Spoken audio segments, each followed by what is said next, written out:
For more than 30 years, the Colorado Business Hall of Fame has been celebrating the past, the present, and the future of business in Colorado. It is really celebrating the life and the motivation and the engagement of some amazing business leaders that have set the foundation for what we see in all of our communities today. We started the Colorado Business Hall of Fame to honor the men and women who helped build Colorado into the powerhouse that it is. What makes this program so unique is that it benefits two great organizations, nonprofits, the Denver Metro Chamber of Commerce. The Denver Metro Chamber of Commerce has been around 153 years.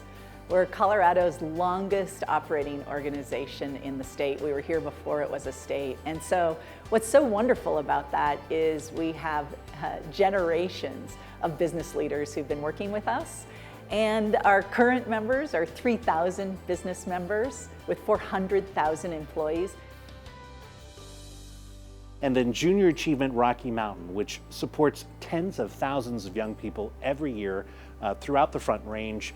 Junior Achievement is building a more equitable and successful future for students, particularly those who are economically disadvantaged.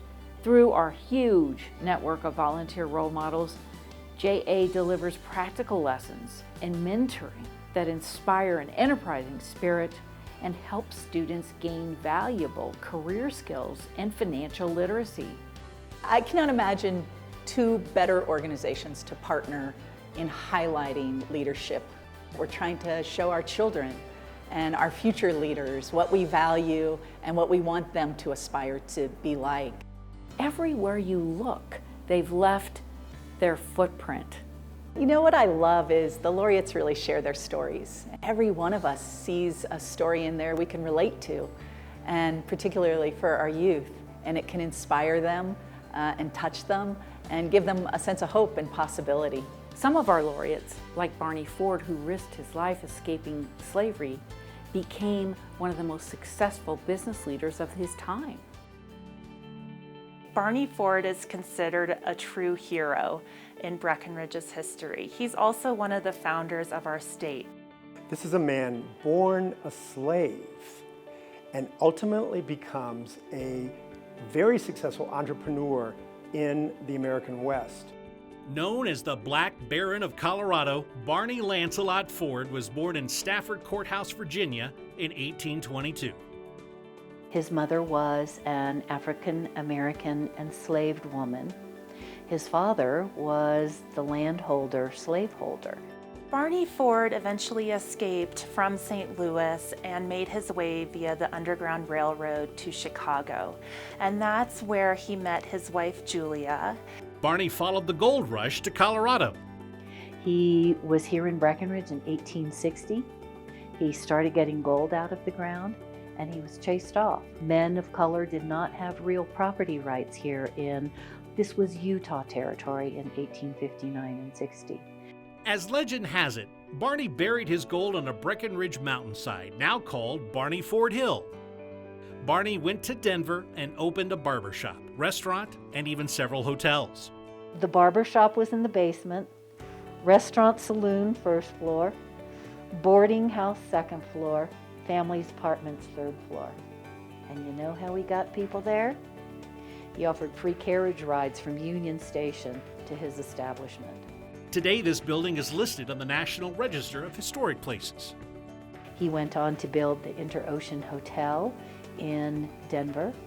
He built a restaurant and hotel in Cheyenne, Wyoming. He was not just a Denver businessman, he followed the gold rushes. After returning to Breckenridge, the Fords built this home on a city block that he owned and opened a restaurant called Ford's Chop House. He served seafood, fresh-caught oysters that were brought to Breckenridge on the railroad. He actually went and fished trout in the local river. 100 years before the modern civil rights movement, Barney Ford was walking his way to Washington, D.C. He was risking his status as an escaped slave. The first draft of the Colorado State Constitution did not include a provision for black suffrage. So Barney Ford met with leaders, he lobbied in Washington, and when a second draft of the Constitution came out, it included a provision for black suffrage, which Barney Ford had worked very hard to include. A wealthy man by this time, Barney turned his talents to education. And he establishes the night school to teach people to read and write.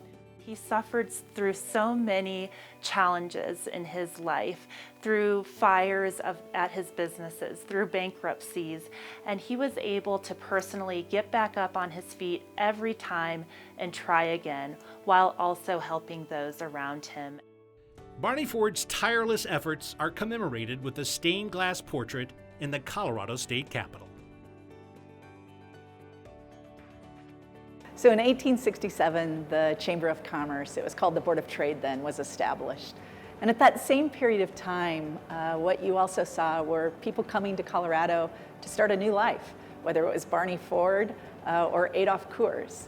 And I think one of the things we're very proud of in Colorado is they both successfully did that, very successfully.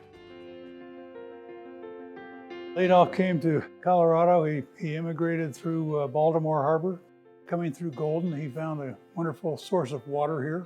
And some of his German friends in Denver said, well, you should start a brewery. So in 1873, he and a partner started Adolph Coors Company.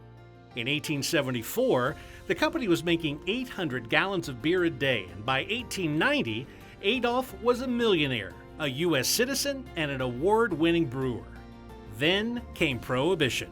Adolph had purchased a small pottery company here in Golden, and it became what is now called Coors Tech. That kind of helped us get through.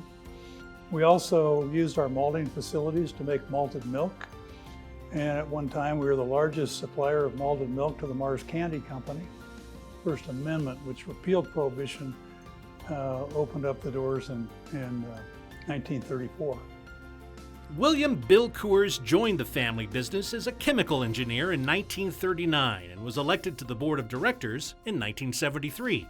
Extraordinary growth and a lot of innovation in terms of brewing technology. Particularly Bill Coors was so focused on finding ways to be more efficient and do things better, and the development of the aluminum can. It was so appealing that everybody had to convert whether they wanted to or whether they didn't. The consumer acceptance of that package was just the most unbelievable thing. He developed a recycling program to return as many cans as we could possibly return. I think the can's here to stay. Our average consumer lived 1,000 miles away. So we developed what we called cold sterile fill packaging. We developed refrigerated marketing. Peter H. Coors was born in Golden in 1946. After graduating from Cornell with an engineering degree, his first job with the company was in the waste treatment plant. Was overpaid for the job, but it was a learning experience. And from there, through most of the aspects of brewing and the mechanical systems and so forth. One historic event which changed the course of Coors was in 1978 when Pete led the family to coming out with Coors Light. In 2005, Coors merged with Molson, and then in 2008, Molson Coors and SAB Miller formed a joint venture. It's been a progression of activities that have been designed really to allow us to survive and compete successfully against our biggest worldwide competitors. In spite of all the issues and challenges that we've had over the years, no one has ever really taken a shot at the quality of our product. They like our beer. Pete was named chairman of Coors Brewing Company in 2002, but stepped down briefly while running for the Senate in 2004. I was inspired really to believe that I could make a difference. He cares deeply about the community he lives in. Boy Scouts, the Stock Show, CU Hospital, the Denver Art Museum Foundation, Colorado Succeeds. Pete is also the president and trustee of the Adolph Coors Foundation, which was founded after Adolph Jr. passed away. The fact that we've been able to build that foundation into an institution that's able to do good things for our community Well, everybody looks back at Coors Field now and thinks it was so obvious, right? And the Colorado Rockies, of course, they were going to be a big success. And when Coors stepped up and said, all right, we'll pay the millions of dollars and we'll put our name on this field, that was a huge, a giant step in the credibility of the Colorado Rockies. Adolph, Bill, my uncle, my dad Joe, left us all a legacy of not only in the business world, but in terms of our service to the community. You know, we only have so much time on the planet, and to do the best we can is and prepare the next generation is what we think is most important. Coors brings thousands of tourists to our state every year, and what's fascinating to think about is that when Adolph was building his business in Golden, Colorado, Mary Elich was building another Colorado landmark right here in Denver. A single woman on the frontier of the American West with a large business to run, and she doesn't skip a beat. Known as the First Lady of Fun, Mary Elich Long was a pioneer businesswoman and community activist. Mary Hawk was born in Philadelphia in 1856.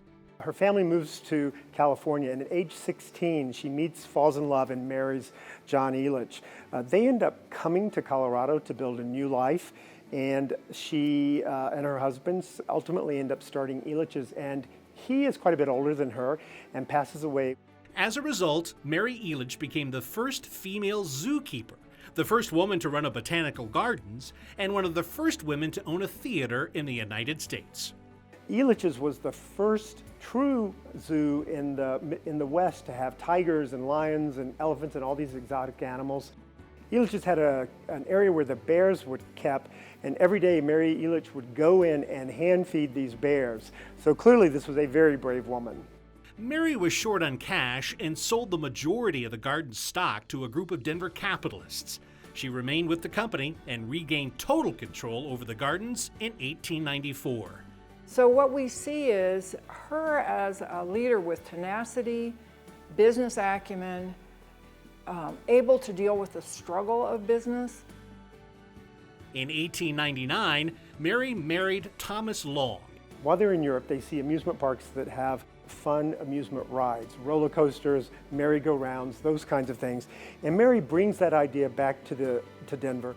And what she ended up doing was creating summer theater where it wasn't, creating bands, concerts, just entertainments, and doing it in a place like Colorado that was, heck, the stock show was just getting formed in 1906. Over the next 20 years, Mary provided high-quality, low-cost entertainment for visitors from around the world. I think of her as someone who was part of all of that growth of Colorado, but she was a female leader at a time that it wasn't easy. Just as Elich's continues to delight families in the year 2020 and beyond, we are also celebrating another family who's had a very big impact on arts and culture here in the Denver metro area, the Cousins family. It's impossible to travel through the streets of North Denver and Five Points without thinking of the Cousins family and how the rich history of property, philanthropy, and music stretches throughout their lives. Charles L. Cousins was born in Big Stone Gap, Virginia in 1881. The family moved to Atchison, Kansas. He had to quit school after the 6th grade to help contribute financially to the family. Being born in 1881, he really represented the first generation post-slavery. He purchased his first home at the age of 17. My grandfather and his wife, Alta, moved to Denver in 1909. Was a self-made man in every regard. He taught himself the trades, built his own properties, and in doing so inspired Charles Jr. To be a self-starter. And he did this on a Pullman porter's salary. Charles and Alta Cousins were pioneer members of the historic Zion Baptist Church. By the time that the Depression came, my grandfather had enough properties to be able to house people who would have otherwise been homeless. And he did that at no cost because he had a conscience. What was extraordinary about both Charles Sr. and my grandfather is that they were part of what was really the vanguard of the civil rights movement. They unionized. They too were really part of an important evolution of race relations in the history of our country. Charles R. Cousins was born in Denver in 1918. See, there was 4 girls before I came along, and so they said they had a little brother. And when I go through 5 Points now, they say, "Hello, brother." Everybody calls me brother. He was part of that generation that worked on the railroad. In order to work on the railroad, you had to have certain characteristics if you were black. You had to be handsome. You had to be very verbal, linguistically, and being able to talk to people. Charles R. Cousins was born in Denver in 1918. He married Dorothy Elizabeth Caldwell in 1947. He was a firefighter, he was a cookie store owner, he was a car wash owner. He also accumulated property. Music was a very important component in his life. I know of every band that came into Denver because I like music that much. He applied for and was issued the very first jukebox license. From that, I got into the jukebox business in the late 30s, and I've been in it ever since. He promoted many, many musical events. He was so proud to be nicknamed the mayor of 5 Points. Unofficially, of course, but he was. Though he was a friend and confidant colleague of the most powerful people in the city and the state, he was also a friend and an advocate of the most humble. All the boys at Manual High School always knew Brother Cousins. If you were short of money and didn't have anything to eat, Brother Cousins would give it to you. Our family had been displaced. He provided housing for them. I chose Charles Cousins to be named the Manual Citizen of the Century. The license plate that he had on his car, "I owe you zero." He believed in financial independence and financial empowerment for himself. My father and grandfather didn't achieve what they did in a vacuum. They had strong women behind them. He represented the best that the business world has to offer, but he also represented the best that human beings have to offer. It's really inspiring to think about what the Cousins had to go through to overcome insurmountable odds during the time they were successful in business. And it reminds me of another laureate story who also overcame incredible odds. The story of Bob and Joanna Cicada. They're very friendly, they're very humble, even though they're farming over 3,000 acres of ground out there, high value land. Located in downtown Brighton, Cicada Farms is one of the most successful farming operations in the United States. Known for legendary sweet corn, the heart of the farm is really its founder, whose drive for success in the face of adversity is a template for the American dream. The youngest of 4, Bob Cicada was born in 1926 in San Jose, California. My dad had a little truck garden farm in a little town called Alvarado, California. My mother caught pneumonia, and without penicillin didn't recover, and she passed away when I was 6 years old. Life for the Cicadas was forever changed when the Japanese bombed Pearl Harbor in 1941. It was probably the most concerning and embarrassing thing that I've gone through throughout my life. The Cicadas were sent to live in an internment camp in Utah. We were allowed to carry one suitcase, and the bus took us to the Tanforan racetrack because the permanent internment camp was being built and was not finished. We were all assigned a horse stall to live in. He came out of camp early, and he left on his own and finished high school in Brighton. He worked for dairy farmer Bill Schluter. He called me into his home for dinner and said, "I bought you a 40-acre farm. Call your family to Colorado." Joanna Cicada was born in Brighton in 1935. And I saw this beautiful young girl out in the field every day. We've been married about 60 years, but I count it as 120 because we've been with each other 24/7. They work as a team. It's a marvelous one. Joanna is very key to that operation. And he and Joanna, when they sold that little plot could easily have just taken the money and sort of semi-retired or something. But instead, they traded up for land and got more farms. These folks have brought a state-of-the-art farming operation to the Brighton community and have been leaders and provided jobs. Just amazing. This guy does everything. He does public policy. He's an inventor. Like, for instance, the ice maker, that was one of Bob's inventions. He invented this fancy corn picking machine. In addition to farming, the Cicadas are entrenched in the community. Since the beginning of the hospital movement, Bob and Joanna have been one of the largest contributors. He became interested in public education in Brighton and became a member of the board. He's a marvelous teacher in the sense that he has a philosophy of hard work, diligence. Over the years, the Cicada operation has made its mark internationally. Most notable was a visit from the Emperor and Empress of Japan. Here the rain comes, and here comes the Emperor. I forgot all about the protocol. I ran up to him, shook his hand, and I told him in Japanese that my father always told me the Emperor was like God. Now I believe him. It was raining and we needed it, and now as soon as you come, why it stopped raining. And we were, from there on, we didn't follow any protocol. They were really nice and gracious, and you felt like you'd known them a long time.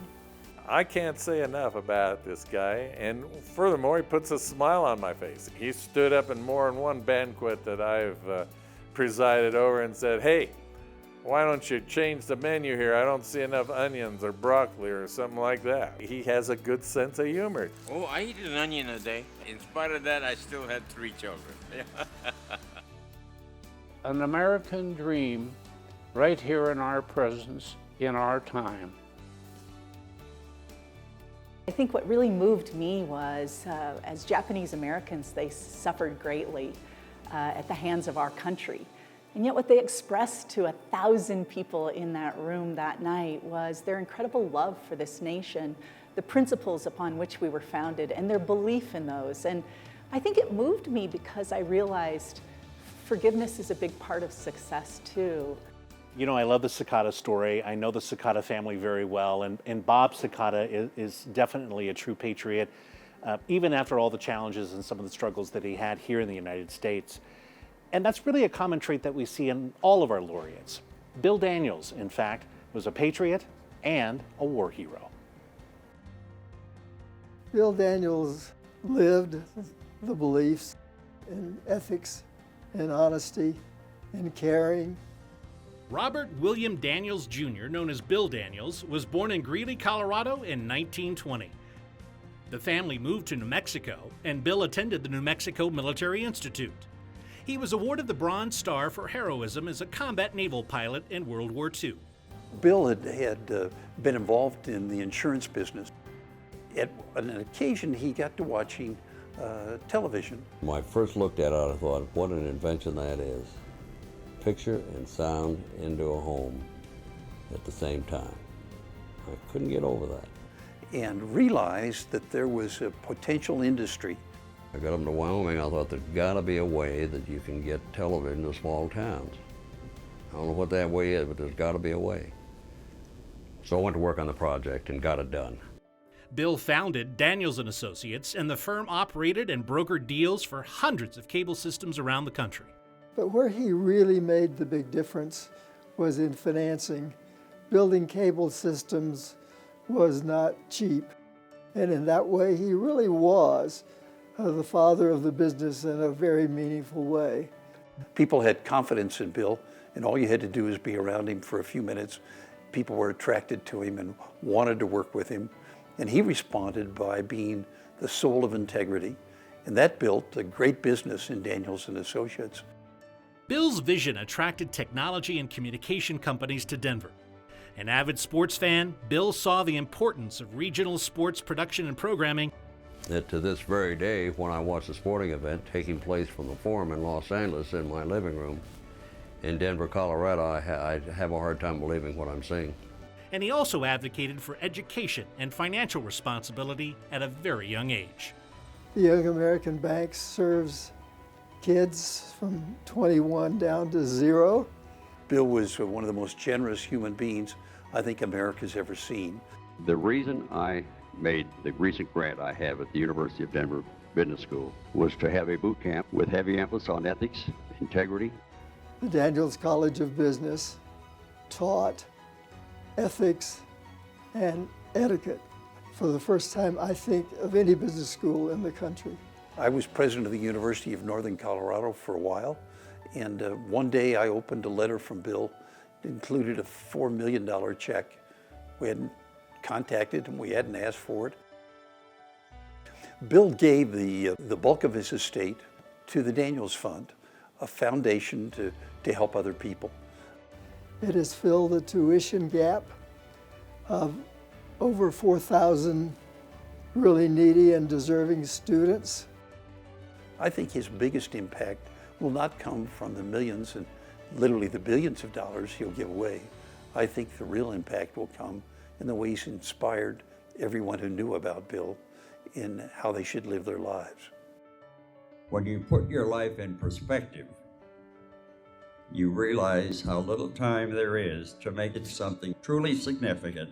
My personal belief, it's what you leave that others can benefit by, and what you're able to teach the younger generation.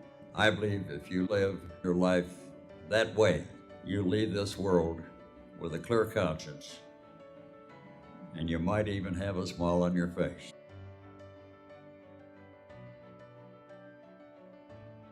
Bill was such an inspiration and a real pioneer in the cable industry. And while he was transforming the cable industry, there was another business pioneer transforming the ski industry. Klaus Obermeyer, always doing it his way.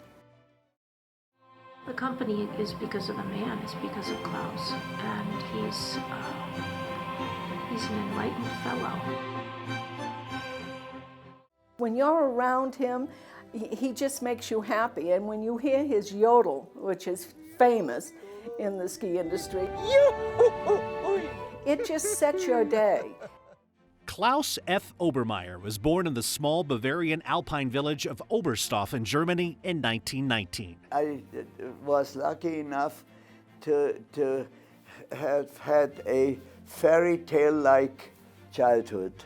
With a background as an aeronautical engineer, he obtained a permanent U.S. visa in 1947.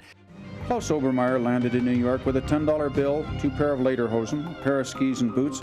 The absence of work on the East Coast and his love of skiing brought him to Aspen, where he started as a ski instructor. It was a ghost town, and Friedel Pfeiffer had the dream of making Aspen Mountain a ski mountain. When I was 3 years old, I made my first pair of skis. But it was what he made from his mother's down comforter that attracted the most attention. So I cut it up and I made a kind of a down parka out of it, which looked like Michelin Man, you know, and huge arms and horrible. You were warm going up and you could ski in it. And then eventually Gary Cooper bought it from me. From humble beginnings, Sport Obermeyer has revolutionized the ski industry.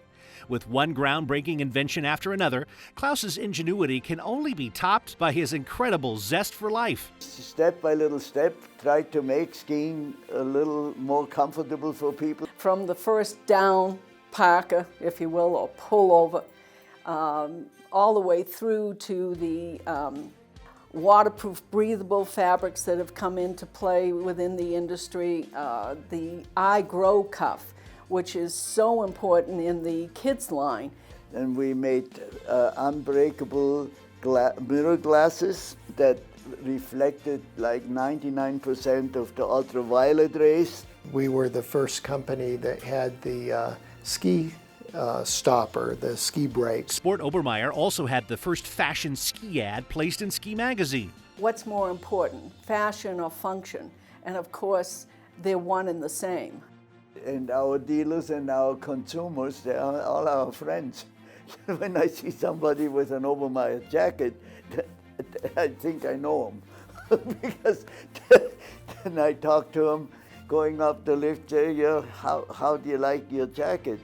Klaus is also incredibly generous to his employees, from profit sharing to the powder rule. One perk was when it snowed more than 6 inches, everybody could go skiing in the morning. Transportation for the employees to encourage carpooling. I think one should always try to step on the planet as lightly as that is possible. Even doing his catalogs, he tries to be green and not use up as much paper. And is a huge believer in the benefits of swimming. So he said, well, Wally, in a year I swim from Aspen to Denver and back.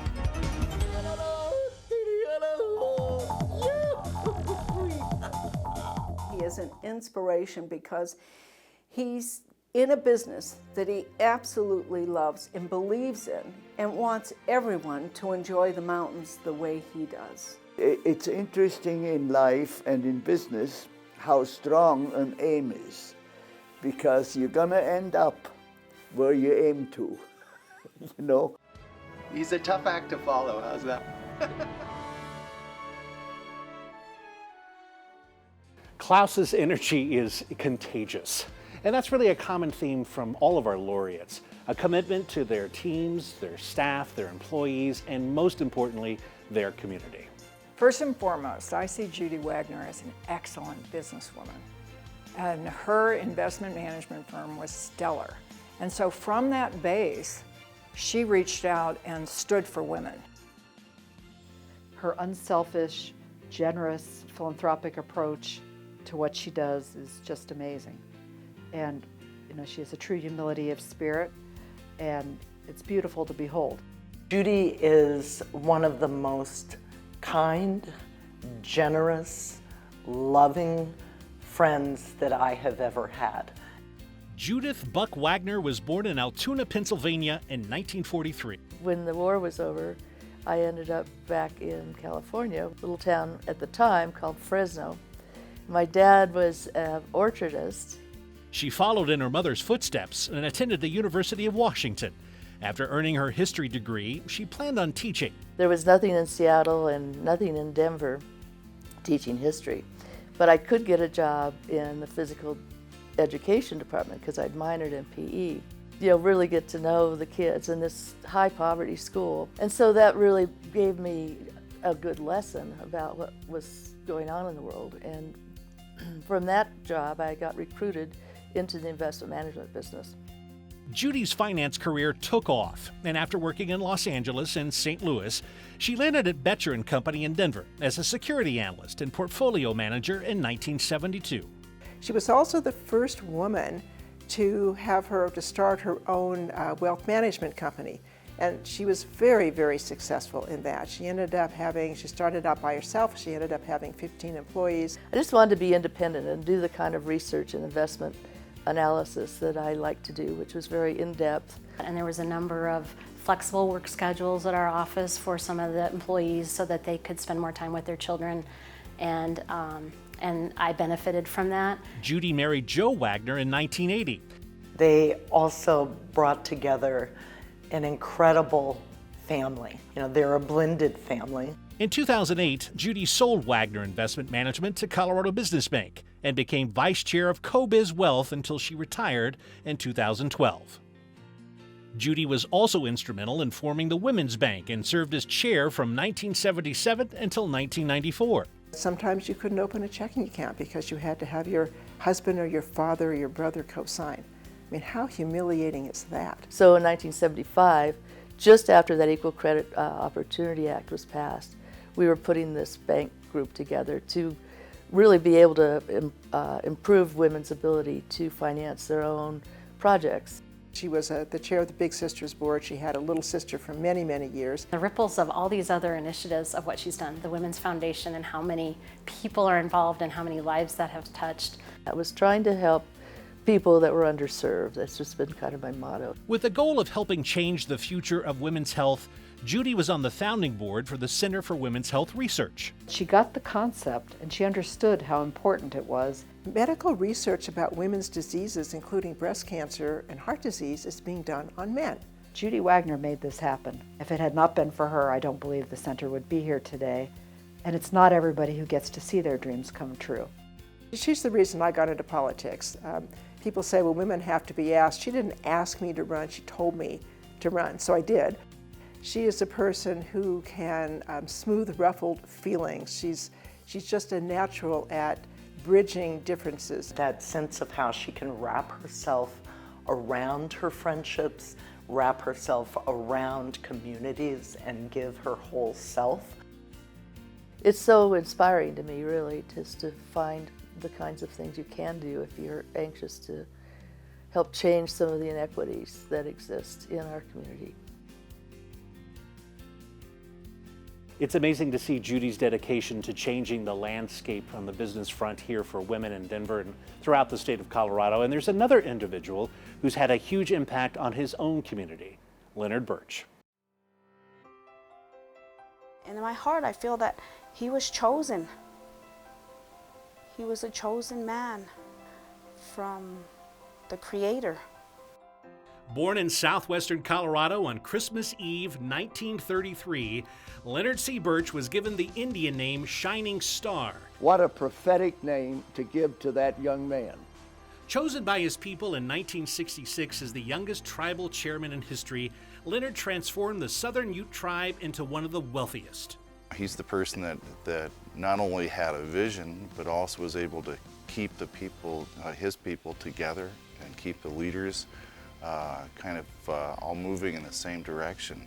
As the people began to get more educated, they began to see that there might be a different way of life on a reservation. Which was a direction toward significant financial progress for the tribe, stability in terms of economic development, but at the same time without sacrificing the traditions of his people. Leonard's goal was that his people should be the beneficiary of their mineral wealth, which would provide for the tribe's future. Prior to 1982, for example, Indian tribes couldn't even negotiate their own oil and gas leases. So he worked with 24 other tribes to create an energy council. Under his leadership, the Southern Ute tribe has become a major economic force in the Four Corners region. They created the Red Willow Production Company, the gas production company, which is one of the largest in Colorado today. He was also committed to regional water source development. He formed a coalition of Indian and non-Indian water users in the area and advocated for the Animas La Plata project. His concerns were about water and water rights and how water was managed. His concerns were about scholarships for the children, education, health care. He had this vision that the Southern Ute people could have the same standards of living that other people could. He was expansive in his view, and he wasn't just a talker, he was a doer. The care that he had for people, the human being part of him, it's shown through in any situation I saw him, and I saw him in many situations, whether it be in the halls of Congress or whether it be saying goodnight to the cleaning ladies in his office. His leadership was extremely well respected. In fact, he worked with 5 U.S. presidents, and he formed the model for tribal prosperity. It just shows that all his hard work and his dedication, his leadership, and all the tough decisions he had to make had finally paid off. He's led his people to prosperity. I look at it as he did it not for himself or for his family, but for the membership. And although the Southern Ute tribe has lost their giant, his star will continue to shine in the lives of his family and his people. Leonard's work as chairman of his tribe really changed the trajectory of that community in southern Colorado. So too has Dana Crawford's impact on the landscape of Denver. We shape our buildings and then our buildings shape us. She is a force to be reckoned with. Dana has clear vision, she knows what she wants, and she goes after it tenaciously. Dana Hutkins was born in Salina, Kansas in 1931. She attended graduate school at Radcliffe College in Cambridge, Massachusetts. After moving to Denver, she married John Crawford, and the couple had 4 sons. I kind of had fallen in love with Boston, and it was a place that really respected its roots. So I wanted something like that in Denver. And then I found the 1400 block on Larimer Street. Her work at Larimer Square was truly groundbreaking. In the 1960s, the entire country was engaged in a massive demolition of our historic downtowns. Couldn't talk about it anymore. I had to do something about it. John Crawford joined with me. They formed Historic Denver, Inc. with the goal of preserving Denver's architectural heritage and saving the Molly Brown House. We got the investors together, and then we secretly began to assemble the property. I didn't realize how important it was going to be on a national basis because everybody started coming and wanting to do the same thing in their towns. Since the 1960s, Dana has redeveloped more than 800,000 square feet of historic properties. Dana's touch is seen all across the city. The Ice House, which was initially a design center and then became one of the first lofts in Lodo. Early on, she saved the Oxford Hotel. Everything I ever did, everybody said, oh, there she goes again, she's crazy. And that was certainly true of the place where I live now. I've been 21 years in the flour mill. I think Dana, having grown up in Kansas, immediately was drawn to this reminder of her youth and saw the potential in it in a way that no one else ever had. And it's just a very cool place to live.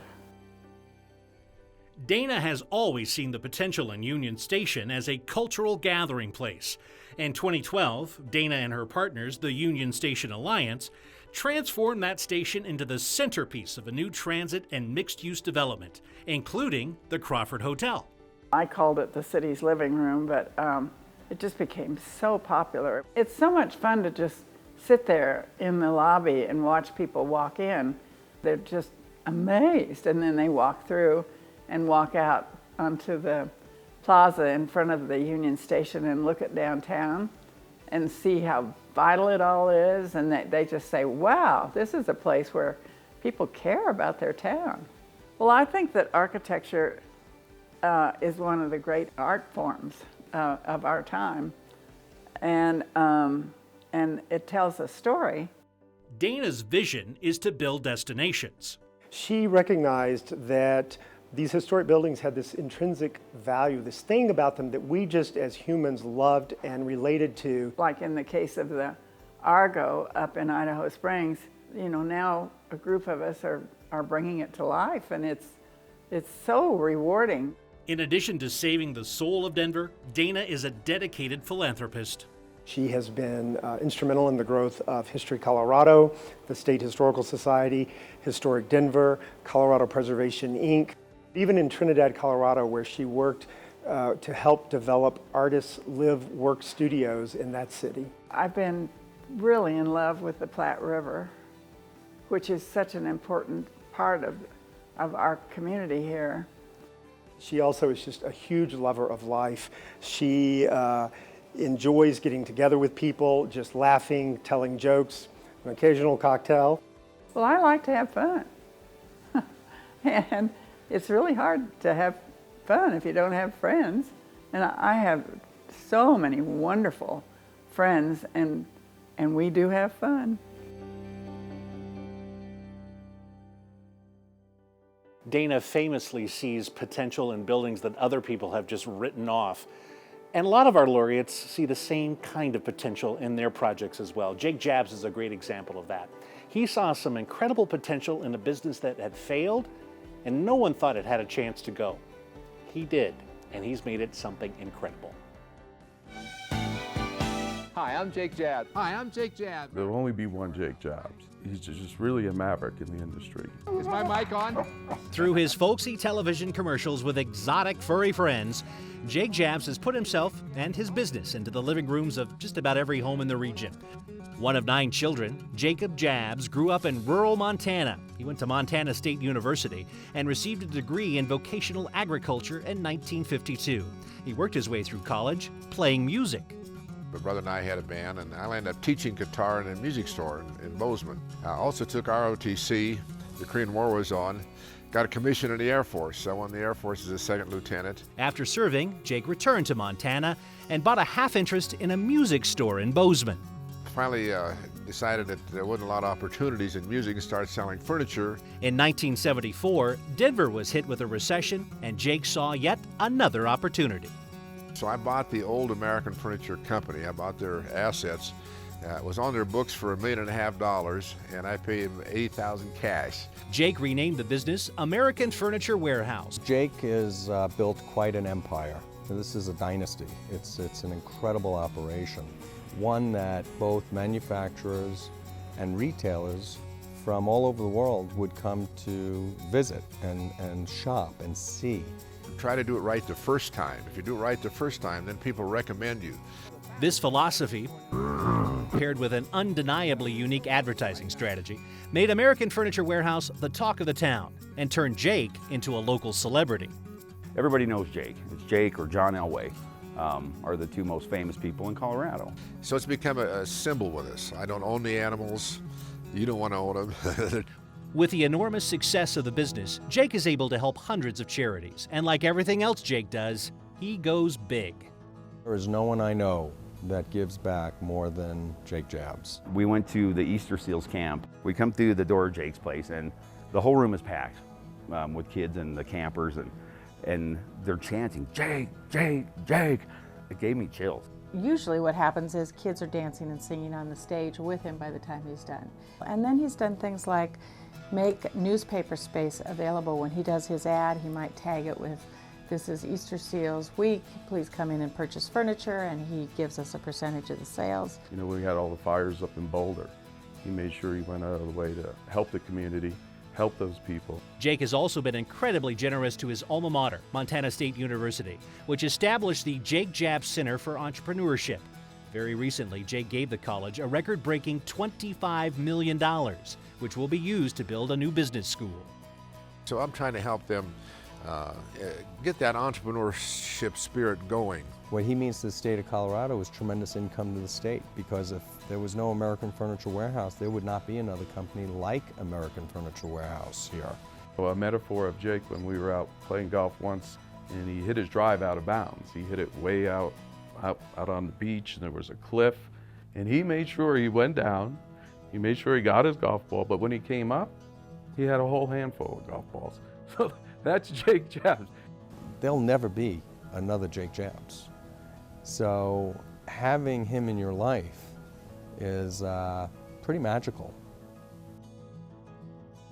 It's amazing what one person can accomplish with incredible drive, enthusiasm, and of course vision, which reminds me of our next laureate who has incredible vision, John C. John C. always works for innovation. In other words, he's always finding new ways to think about a problem, new ways of addressing a problem, new ways of solving a problem. John J. C. was born in Nanjing, China in 1936. Through a series of events, John, with his mother and brother, took an empty cargo ship from Taiwan to San Francisco. Financial constraints forced the brothers into a Catholic orphanage in New York City. We got a full scholarship to Manhattan College in the Bronx. After earning his master's degree in electrical engineering, John's first job was at RCA in New York City. There are venture capitalists called, I didn't even know what that meant, that could give us $1 million to start a company. So I said, let's go. And that's how we started Microstate Electronics. After Microstate was acquired by Raytheon, John was looking for other opportunities, so he sought out John Malone. He just needed somebody to work on the new cable television vision. From there, John went on to work for Showtime. So I was going out to see cable operators to say, why not carry both HBO and Showtime? So that's how it started the multi-pay services today. John joined John Malone at TCI. Said, why don't you come to Denver and make some real money? So quickly I went back and took a 50% pay cut and came to Denver in 1984. And had the idea to start Encore. If you can give me maybe $5 to $6 million, I'll start a new service.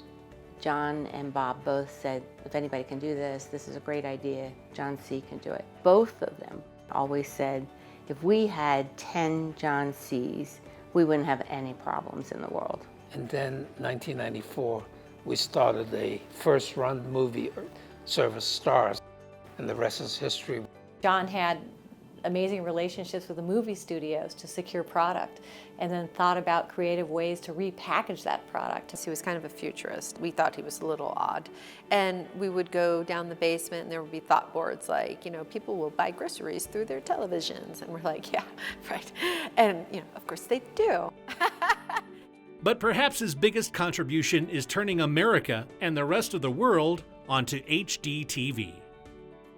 He seemed to be the single voice talking about a digital future. I was laughed out of the room. Thank goodness he was testifying before Congress. Sees things that I don't see necessarily. He just sees them and feels them. One of John and Anna's biggest passions is Down syndrome, following the birth of their granddaughter. What they've done in creating that foundation is one of the best examples of social entrepreneurship I've ever seen. I'm very proud of the Be Beautiful, Be Yourself fashion show from a marketing perspective, from an awareness perspective. He gives back, and this program that he does with DU every year where they bring dozens of Chinese executives and political and government officials to Denver to learn about the industry, the media business, that had a huge impact. Children's Hospital Colorado and the research out at the Anschutz campus. John is the one who planted the seed for the renovation that we're now undertaking of the north building designed by Gio Ponte. Immediately, John and Anna said they would love to do something for this Welcome Center. So it's going to be the Anna and John J.C. Welcome Center of the Denver Art Museum. His story is one of a kind. It made a real difference around here. So it's, gosh, we need lots more John C's.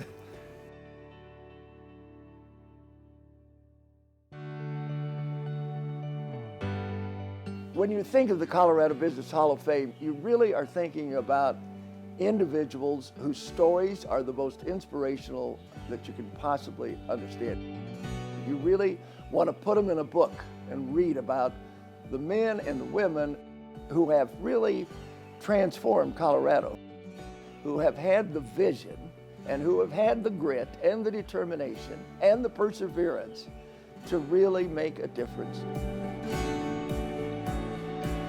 It is celebration of all the shining examples of rugged individualism, perseverance, risk-taking, the can-do attitude that has left an indelible footprint in shaping our great state through this entrepreneurial spirit of so many. The business leaders that we salute in the Colorado Business Hall of Fame have made profound impact on some very well-known projects here in town. Anschutz Medical Center, Elich Opera House, parks, banks, institutions that you drive by probably every day and may never know who's connected to that. It's so amazing because it encompasses everything from sticks and bricks and dirt to bytes and bits, fiber and light, and absolutely everything in between. Tonight we're scratching the surface and just learning about 12 of the laureates that we have celebrated over the past 30 years. There are more than 170 plus other stories that you need to hear about. So I would invite everyone to go to coloradobusinesshalloffame.org to learn more about these very special years.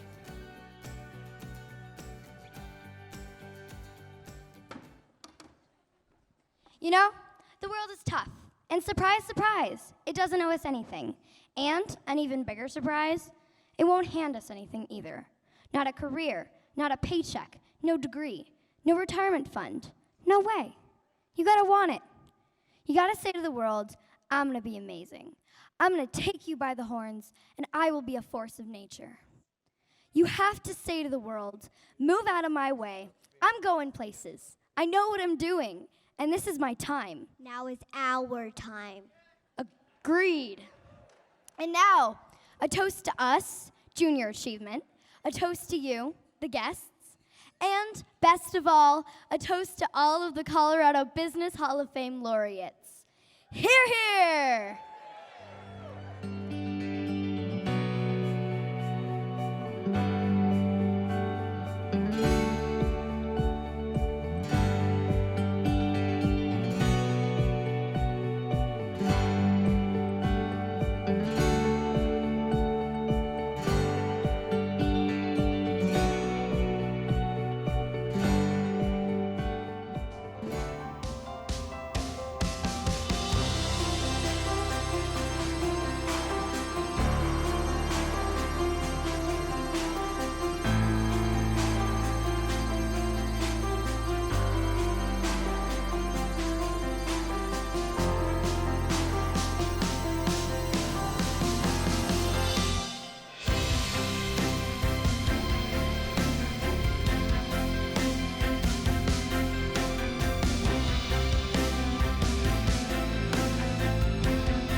I think I'll give you a nice yodel because the one on the screen didn't come across.